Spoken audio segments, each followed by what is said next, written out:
മരുഭൂമി യാത്രയിൽ ഏകനായി തീരുമ്പോൾ ആത്മനാഥൻ യേശുവിൽ ഞാൻ ആശ്രയിച്ചിടും.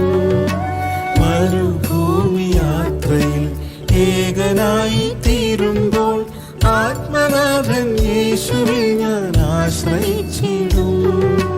കൈവിടിയൊരു നാളും ഉപേക്ഷിക്കുകയുമില്ല എന്നുരച്ച പയ്യനിൻ ചാരി വന്നു